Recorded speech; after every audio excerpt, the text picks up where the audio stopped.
নির্বাচনের সুনির্দিষ্ট তারিখ ঘোষণা হলেই দেশের চলমান সংকট সমাধান সম্ভব বলে মনে করেন বিএনপি নেতারা। বললেন, সংস্কারের নামে বিভ্রান্তি তৈরি না করে দ্রুত নির্বাচন দিতে হবে সরকারকে। দেশ ও গণতন্ত্রের স্বার্থে সব রাজনৈতিক দলকে ঐক্যবদ্ধ থাকারও আহ্বান জানান বিএনপি নেতারা। রাজধানীতে আলাদা অনুষ্ঠানে এসব কথা বলেন তারা। শফিকুল হকের প্রতিবেদন। সংস্কার বিচার সব ছাপিয়ে দেশের আলোচনার কেন্দ্রে এখন জাতীয় সংসদ নির্বাচন।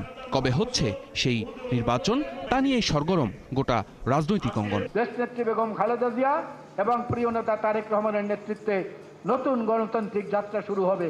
জাতীয় প্রেস ক্লাবে এক আলোচনা সভায় বিএনপি নেতা মোয়াজ্জেম হোসেন আলাল জানান, দেশ ও গণতন্ত্রের স্বার্থে রাজনৈতিক দলগুলোকে একে অন্যের প্রতি সংযত হতে হবে। আমার সন্তান কিংবা আমার সন্তানের পরবর্তী প্রজন্ম যদি এখনই মুরব্বীদের মতো কথা বলেন, এটা বেমানান। দয়া করে একটু সংযত হন। গণতন্ত্রের স্বার্থে, সর্বদলীয় মতামতকে গ্রাহ্য করার স্বার্থে এবং জাতীয় একটা নতুন রাজনৈতিক বন্দোবস্তের দিকে আমরা যখন যাচ্ছি, সেইটাকে দয়া করে কেউ বাধাগ্রস্ত করবেন না।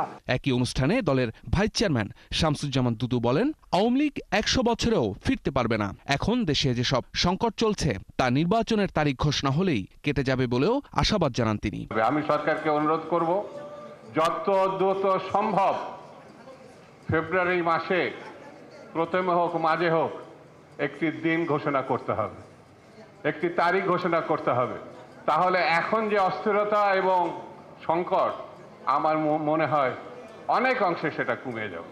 এদিকে নয়াপল্টনে দলের কেন্দ্রীয় কার্যালয়ে এক অনুষ্ঠানে যোগ দিয়ে বিএনপির সিনিয়র যুগ্ম মহাসচিব রুহুল কবির রিজভী বলেন, সংস্কার নিয়ে বিভ্রান্ত না করে দ্রুত নির্বাচন দিতে হবে।